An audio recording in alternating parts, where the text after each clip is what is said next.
Welcome to this morning, this day, and this opportunity to be together in community, which is a time of joy, comfort, and sometimes challenges. Hello, I'm Laura Riggin, and I'm sitting here in front of the Chalice House on Pine Avenue at the Unitarian Universalist Fellowship of Waynesboro. We often think of our fellowship as a place, this place you see behind me.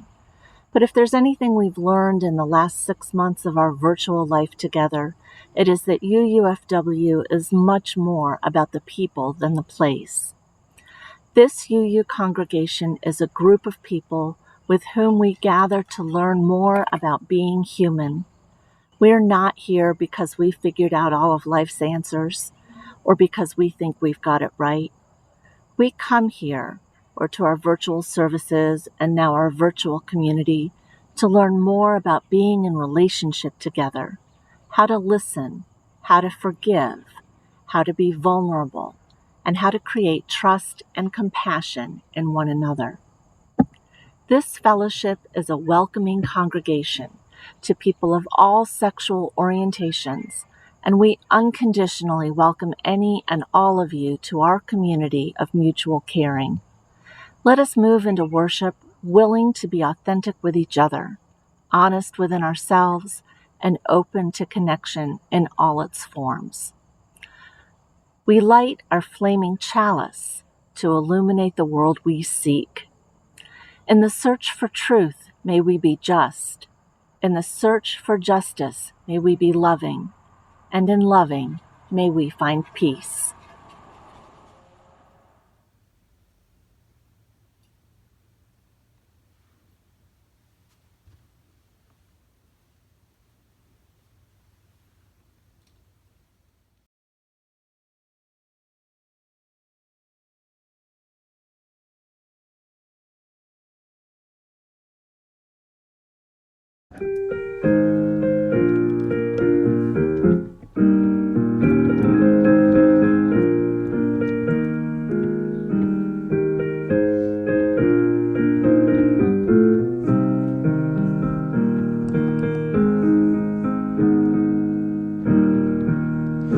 When our heart is in a holy place, when our heart is in a holy place, we are blessed with love and amazing grace. When our heart is in a holy place, when we trust the wisdom in each of us, every color, every creed and kind, and we see our faces in each other's eyes, then our heart is in a holy place.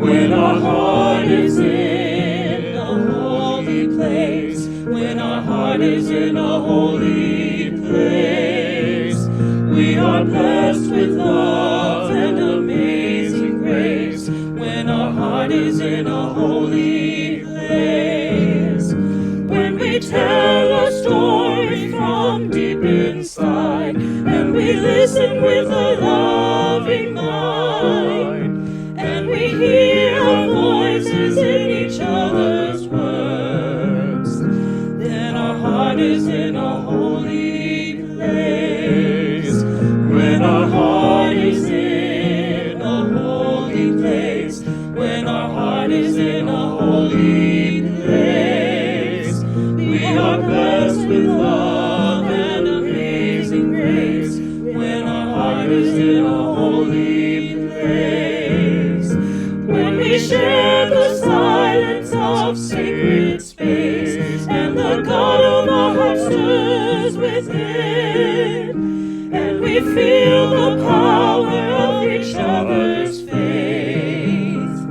then our heart is in a holy place. When our heart is in a holy place, when our heart is in a holy place, we are blessed with love and amazing grace. When our heart is in a holy place, when our heart is in a holy place.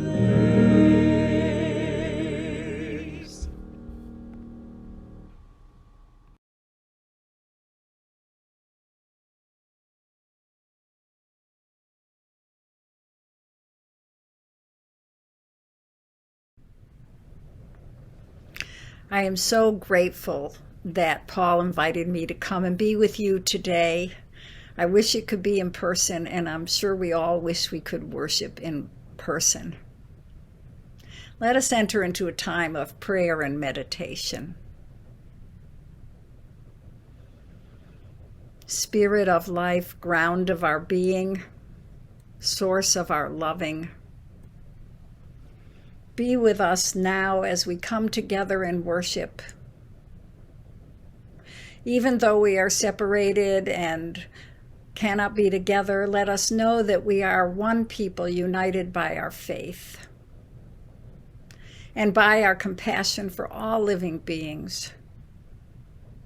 Oh, love, so much around us is in flux.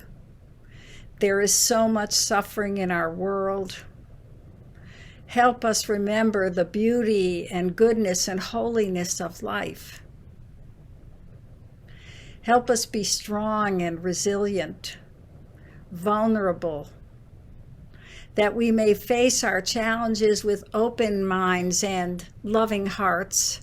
Renew our gratitude for the small blessings we receive every day, even in these times of COVID, that we may nurture our resilience and our capacity to be kind, to be generous, to be loving to those in our families, in our communities, in our towns and cities, to be loving to all those whose lives we may touch.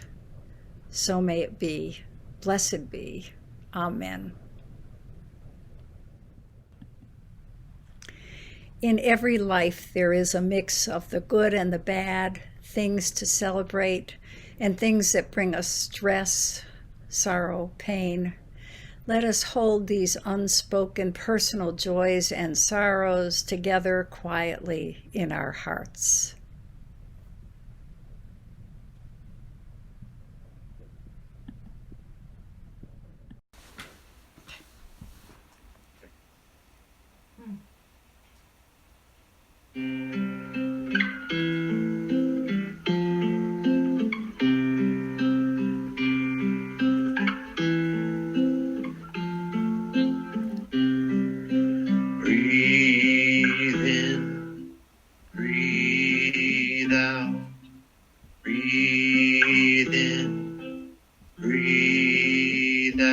When I breathe in, I breathe in peace. When I breathe out, I breathe out love. When I breathe in, I breathe in peace. When I breathe out, I breathe out love. When I breathe in, I breathe in peace. When I breathe out, I breathe out love. When I breathe in, I breathe in peace. When I breathe out, I breathe out love. When I breathe in, I breathe in peace. When I breathe out, I breathe out love. When I breathe in, I breathe in peace. When I breathe out, I breathe out love. Breathe in, breathe out, breathe in, breathe out.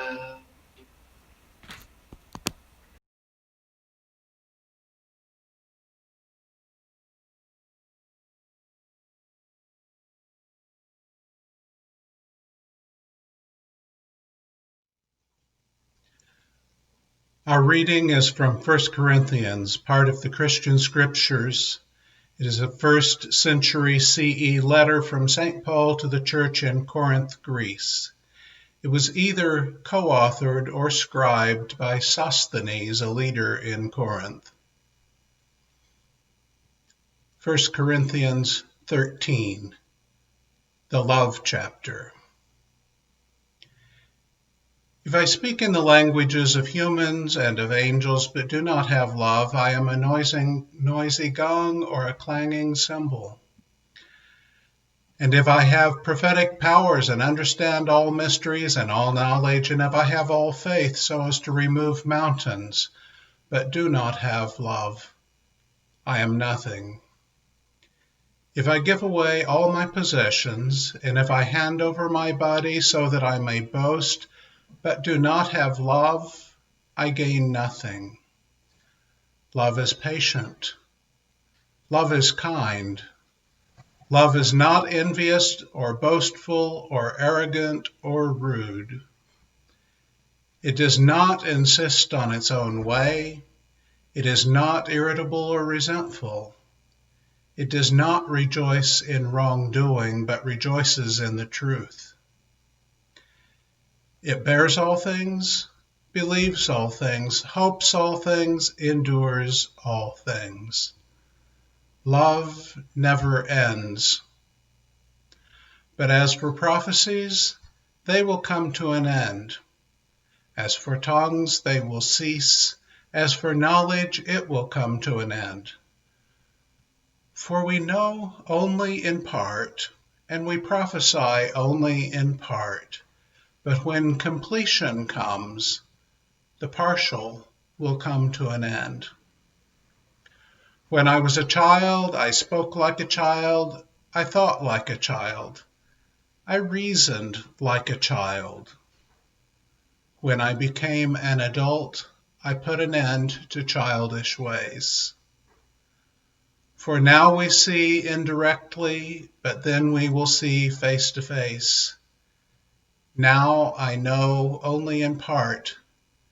Then I will know fully, even as I have been fully known.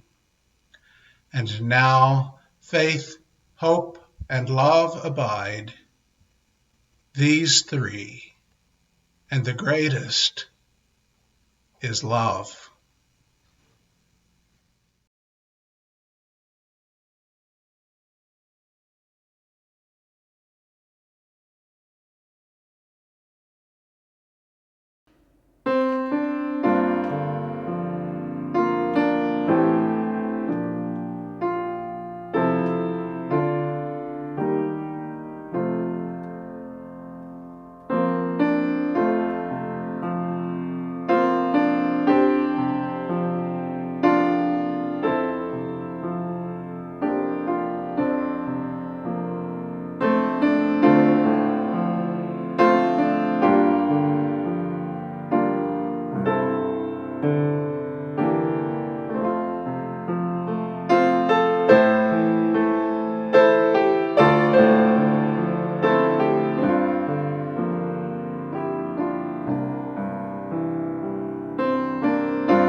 When I was 11, I met Anne Freiberger. She told me that her dad had died of tuberculosis while they still lived in England. She and I were the same age. I had lost my dad just the year before. I think because we shared such a profound loss, we became fast and lasting friends. One day her mom taught us a proverb: 2 eyes, 2 ears, and but a single tongue by nature's law to man belong. The lesson this should teach is clear: repeat but half of what you hear. We assumed this meant don't gossip, but I don't think Ann and I gossip much. Mostly we talked about serious and personal things. We couldn't talk too much to others about death and grief, but we could talk to each other. And our lives crisscrossed through the decades until 10 years ago when Ann died. Mary Oliver wrote, "To live in this world, we must be able to do 3 things. We must be able to love what is mortal, to hold it against our bones, knowing our own life depends on it, and then when the time comes, to let it go, to let it go." Ann was one of my 3 best friends. 10 years after she died, I still look at a certain blouse and remember that she was with me when I bought it.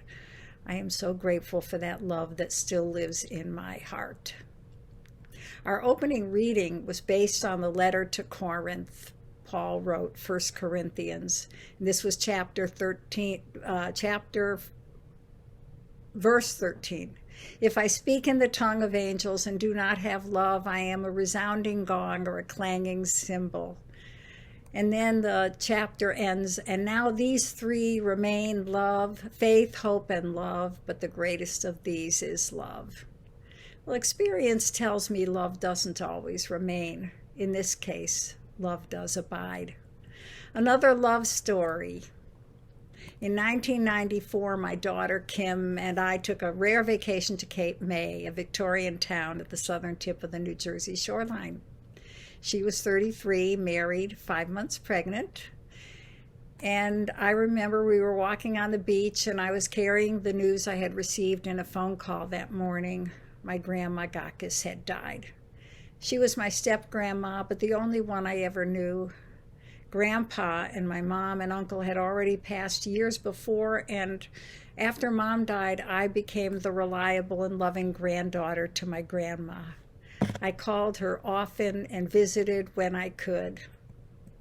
There, walking on the beach, I told Kim the news. The funeral was to be the next day, and Kim and I could get to Hartford in time, so we talked about it. Lots of times when we had talked over the years, I had tended to give unsolicited advice. "I think you should do this, Kim," or "Have you thought about this other thing?" She always resisted that and said, "Mom, I don't want you to fix it. I just want you to listen." So this time I really listened. And it became clear to me that not only did she want to stay where we were, but she needed me to stay too. I could sense the profound importance of that in her voice. And so I decided to stay and just be with Kim in Cape May. 2 eyes, 2 ears, and but a single tongue, by nature's law to man belong. The lesson this should teach is clear: repeat but half of what you hear. I had come to understand that the proverb is not only about gossip. It is about listening more than we speak, listening with an open mind and heart, listening in a way that honors the worth and dignity of each person with whom we're conversing, a way that affirms the divine spark that dwells within each of us, a spark that reveals our interdependence with everyone and everything, a unity that we often fail to see or feel. A story about my nephew and a cow. In the fall of 2010, I visited my sister's son, Dan, who was living on Amma's ashram in Kerala, India. And I talked with Dan about gurus before this visit in preparation, and he explained that they didn't worship Amma. When we honor the divine within Amma, he said, we remember to honor the divine within ourselves and each other. So when I arrived at the ashram, Dan told me that the next day there was going to be Krishna's birthday and there would be a cow parade. And he said it would be crazy, so I should descend from my small 15th floor to the 3rd floor in the morning where I could watch the parade from a balcony. I forgot. So I took the elevator to the ground floor and I sat outside on a bench which almost circled an immense tree. Others were milling about, and suddenly everyone started moving as if as one, and I thought, they know something I don't know. So I followed. After several turns they stopped. I stood on tiptoe, stared over the crowd, and saw cows. People decorating cows. Oh, it's the cow parade, I thought, and suddenly the crowd did a 180-degree turn, so of course I did too, but now I was at the head of the group instead of the back of the crowd. Uh-oh, I didn't know where I was going. So I stood still and let people go around me as if I were a large stone in a fast-moving river. And then I walked with the people beside me, all in the same direction. And suddenly, what is that bumping my back, I thought, as I felt a nudge in the middle of my back. Someone is in a hurry. I stopped and stepped slightly aside, and that someone passed me on the right. And it was a cow, a very small cow, perhaps a baby or a youth of a cow. And I looked at it, and suddenly I saw it, and I knew the divine was in that cow, in everything. And I decided then and there to stop eating beef. The mystical tradition of Judaism recognizes that at the time of creation, the divine scattered into sparks and entered into the creation, residing in every part of creation and every living being. In you, in me. One understanding of the Hindu greeting Namaste is that I bow to the divine within you and you bow to the divine within me. The worth and dignity within me honors the worth and dignity within you. That is why listening is so important, why it was so important to me to listen to Kim at Cape May. Sometimes it can be or feel impossible to respect the divinity or worth and dignity within every living being. When we disagree or thwart each other's needs or get in each other's nerves or do real harm to another or we are harmed by another, it can be very hard to listen with an open mind or heart. But when we really do, sometimes we change our minds. We experience a reorientation of our hearts, and they move us into a more holy place. I met Sally at the synagogue, and we became friends. I've eaten dinner and celebrated holidays at Sally and Jason's home. They have been very welcoming to me and very helpful during the pandemic. They are not as progressive as I am. Last December, I hosted a house party. 14 people came, among them Sally and Jason and Jose, a DACA recipient, a young man I'd met during an immigration justice rally. I talked with Sally and Jason for a while, and then I spotted Jose in the kitchen, not very far away, and knowing he was very open about his DACA status, I introduced Sally and Jason to Jose, and then I asked Jose to tell them something about what it is like for DACA recipients in South Carolina. And Jose told them that as a DACA recipient, he couldn't get a state tuition at USC. He wasn't eligible for state scholarships either. And if he managed to get a college education, he couldn't get a license to practice in his chosen field. And as they listened, their eyes got wider. And then almost as one, they said, "That's awful, that's terrible." And they asked how they could help. And I told them about a bill that they could support in the state legislature. I don't think Jason would have expressed support for DACA recipients if he hadn't had that opportunity to listen to that young man tell his own story. It's easier to recognize the divine spark in another when we take the time, even the risk, to listen, to change our minds, to reorient our hearts to a more holy place. We live in a highly polarized time. Cable TV exacerbates the division. Hate begets more hate. And today, daily, we face the coronavirus, climate crisis, deteriorating democracy, you know it, and a severely corrupt justice system. And it is no wonder that we can sometimes feel overwhelmed and even despairing about finding the common ground and the personal and political will to create positive change. My granddaughter, her friends, and I are finding out how love can overcome despair and generate healing action. About a year ago, Hannah said to me, "Grandma, the climate crisis is so bad. The future is so bleak. My friends and I are thinking about not having children." Because I love Hannah so much, I felt both saddened and sympathetic to her reasoning. Who would want to bring children into a world so threatened? But then this same love welled up in me, creating a compelling urge to double up on my dedication on behalf of the earth and its beings. So I registered for Al Gore's Climate Reality Project leadership training in March of 2019, and I spent 3 days learning more about the climate, some hopeful solutions, and some successful activism. They broke us up into groups to practice ways to talk with people, starting where they are and discovering common values. I practiced the skills I learned in the next few weeks and became ever more hopeful. Not optimistic, mind you, but hopeful that we can be the change we're looking for. Hannah, meanwhile, has integrated climate action into her company's mission, and she's really inspired some young people. That old friend I told you about, whom I loved from the age of 11 until she died and beyond, Ann Freiberger, we only had one fight in our long relationship.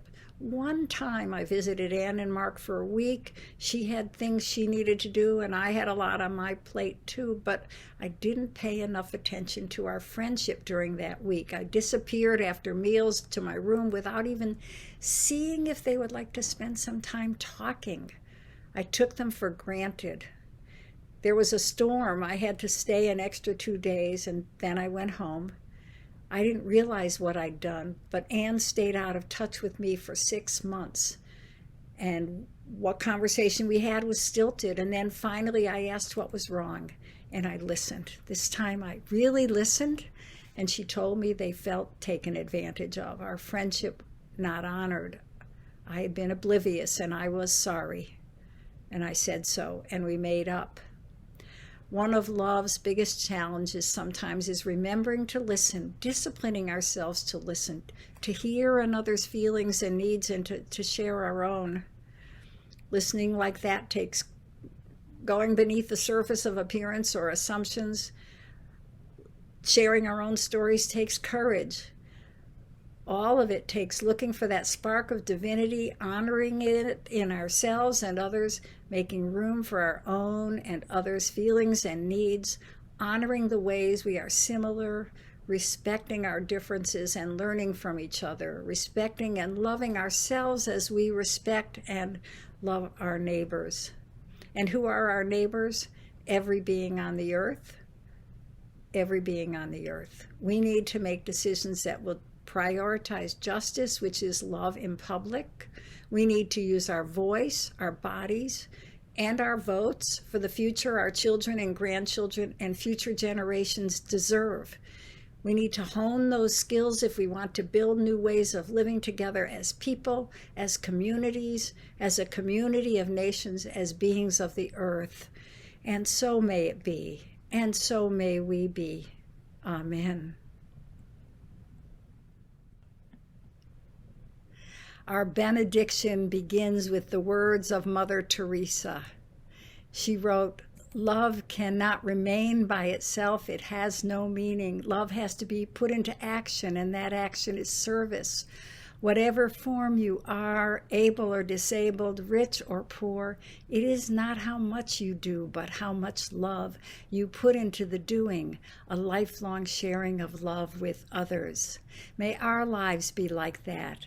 May our love stories be deepened by really listening, really seeing, honoring the divine within ourselves and each other. May we be open to the lessons our love stories teach. So may it be. Blessed be. Amen.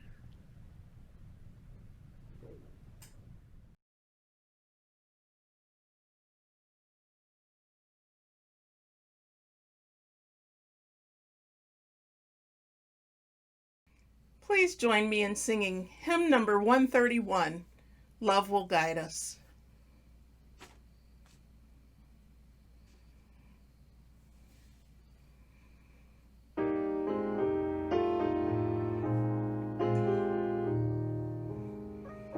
Love will guide us, peace has tried us, hope inside us will lead the way on the road from greed to giving. You can change the world with your love. If you cannot sing like angels, if you cannot speak before thousands, you can give from deep within you. You can change the world with your love. You are like no other being. What you can give, no other can give. To the future of our precious children, to the future of the world where we live. Love will guide us, peace has tried us, hope inside us will lead the way on the road from greed to giving. You can change the world with your